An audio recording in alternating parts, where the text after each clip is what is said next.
Hello, everybody, and thank you for tuning in to the Liberty Report. With me today is Daniel McAdams. Daniel, good to see you. Good morning, Dr. Paul.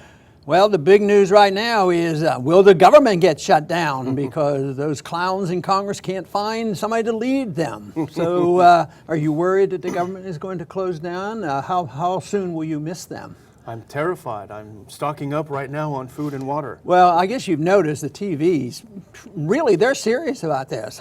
And all the pundits and the military people are saying, you know, we have to do it. This is a tragedy. I mean, we'll lose our credit rating, and how will the soldiers get paid, and this sort of thing. They're really building it up. And that part annoys me to no end because I think that's a farce. When you think about our financial crisis of a few years back, the Fed was able to use about $15 trillion bailing out banks, foreign governments, foreign central banks, and the whole works, and government never slowed up. I think the odds of anybody suffering from this so-called modified close down of government is zero. I can't believe anybody really is going to suffer from it. Well, you know, it's just like last time. They hype it up, they terrify everyone that the world will end, and then that's how they get the raising the debt ceiling, whatever they really want, that's how they get. The same is going to be true this time. Well, even the official deficit, when they don't have the limit raised, you find out that the real debt is about $250 billion higher than the debt limit. So they go on and on. They always have ways to get around it. But there's too many black budgets and too much ability for the, the Fed to bail out whomever they like. So I think that's one thing this is used for. But the other thing that bothers me about this whole thing, and they don't have a speaker, and why is this occurring? And once again, the liberal bias in the media is saying, well, this is terrible. They're frightened that government will be closed down. And then they'll say it's only because the fiscal conservatives won't compromise. Well, why is it that the burden is 100% on the fiscal conservatives who don't want to budge? And they argue the case, and rightfully so, that they were elected to do this. And from our viewpoint, most of them aren't really cutting the way we would like. But the media puts the blame on these fiscal conservatives willing to close down the government, and in order to keep the world going around, we have to make sure that there is no breakup on this and that there's more spending. So what will that be the solution there? And anybody that understands fiscal affairs and monetary affairs should be very concerned that government continues. So I think these individuals who are in an unusual place where they can make people stop and think about what is the purpose of government, should we be spending this much, they're doing everybody a favor. And I think because there's so much activity on this, I think they're a little bit frightened that government's going to lose credibility, which they are and should. And that's why the media frames it. I was looking earlier, the media frames it the hardcore conservatives versus the pragmatists. But you look at actual spending, and there really are very few. If hardcore conservative means fiscal conservative, you could probably count them on one hand. And we have a few friends there that recognize that the military budget is bloated.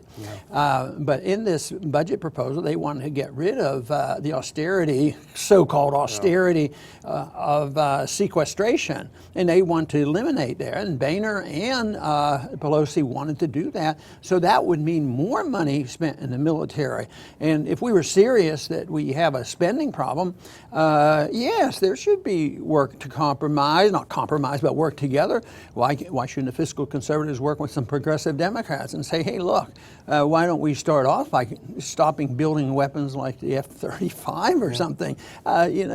There are places to do that, but there's no intent to do that.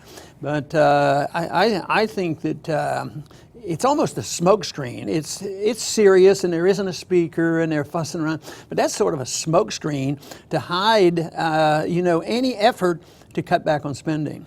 Well, here's how they did it. For example, for example, just in the National Defense Authorization Act this past week, here's how they did it to get around this so-called sequestration, which instead of growing like this, grows like this, the defense budget. They simply put a ton of money in a special war-fighting budget that's off the books. Right. So they'll hide a big chunk of money here. But when it comes to spending on useless activities, they haven't pulled back at all. You remember last year they authorized $500 million to train Syrian rebels, and we got about 5 guys out of that. Well, this year they're going to double down and do $600 million for the same project. No, So, what are you going to get? 7 fighters then? and another $700 million to train in Iraq, the Iraqi army. How's that worked out after all these years? See, my argument is, you mentioned one way they circumvent that and they get the money there, and that's sort of on the books if you search for it. But I think it's even worse than that. I think that, say, the activities can be paid by foreign governments, and they can pay the CIA and provide havens for the CIA. And how could they get money? Well, they can get it through the banking system. They can get it through the Federal Reserve, and all this stuff can be financed, and they do, you know. And they also were expressing deep concern about the Ex-Im Bank. The world would collapse, and if the Ex-Im Bank doesn't subsidize interest rates. But how can you subsidize interest rates when they're 0 or 1%? You know, it's this kind of stuff. But it's, once again, it's control and manipulation. But there is a true impasse, you know, on picking the next guy.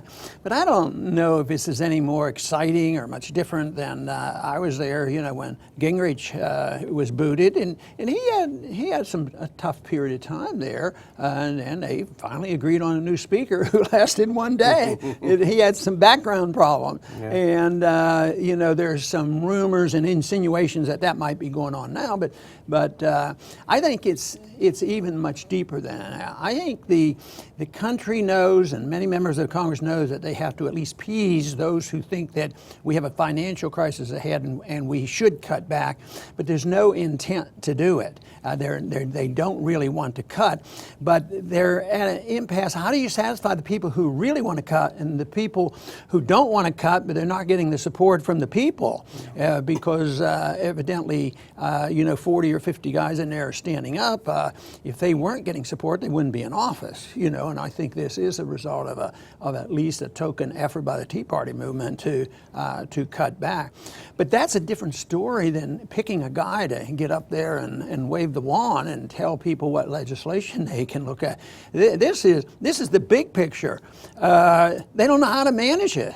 It isn't just managing Congress, you know, day-to-day operation. It's how do they manage this monster? You know, the size of government and the efforts in our foreign policy, the management of our monetary policy. I just gave a recent talk, and I talked about the end of an era.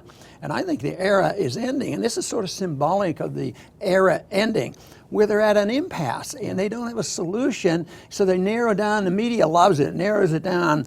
It's because 40 guys are finally going to hold the whole country hostage. That's just so far removed from reality. And they also have to manage an illusion, which is even more difficult. The GOP especially has to manage the illusion that there really is a difference between the two parties, a substantive difference when it comes to war and finance and these things. So that's why you see the House adrift, I think. Yeah, and, you know, I think that's absolutely true, and they talk about bringing groups together, but I've talked about that for a long time, but it's not bringing conservatives who are willing to be liberals and liberals willing to vote for conservative spending like the military together, because that has been the majority of both parties and they've been willing to really share power. But you know, now that they're running out of money and they're facing the serious consequences of this, I think the coalition should be between libertarian conservatives and progressive Democrats who are honest. You know, I get sick and tired of either the conservatives or the liberals who speak a good game, fiscal conservative. Did any Republican ever run for Congress who didn't say they were a fiscal conservative and they were going to cut and then vote for all that stuff? In the same way with Democrats. They're progressive Democrats. I'm against the war and I'm for civil liberties. Then they go in and they get Obama in power and then they vote for, you know, spying on the American people and Patriot Act and all these things. And those big bills that we've complained about so much were strongly supported, bipartisan bills. So the undermining of liberty has been bipartisan. And I don't think they're concerned about not the majority of those in Congress. But I think there is a fiscal concern. I think how do you manage something that is too big, out of control, and there's really not enough funds? That's, I think, where the real problem is. See, what you've just been saying sounds pretty attractive to the American people. You know, you don't have to be a member of Congress to be the Speaker of the House, and there are some rumors going around that there's a draft Ron Paul movement. Yeah, I heard that. I think it's rather silly talk, but it's entertainment. I don't want to be part of the entertainment, but I'll tell you what. I saw something in the news yesterday, I believe it might have been on Drudge, the big announcement that might change anybody's mind that thinks I ought to be Speaker. It says Newt Gingrich is ready to serve.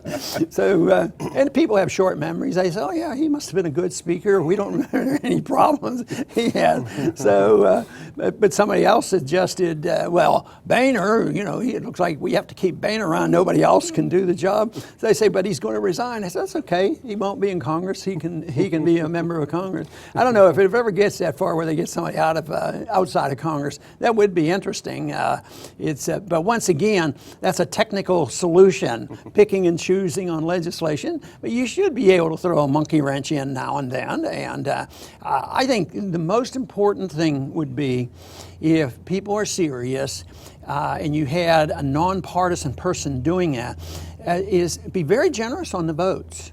But make the votes, you know, an issue. You know, maybe having 30 bills in a day or something.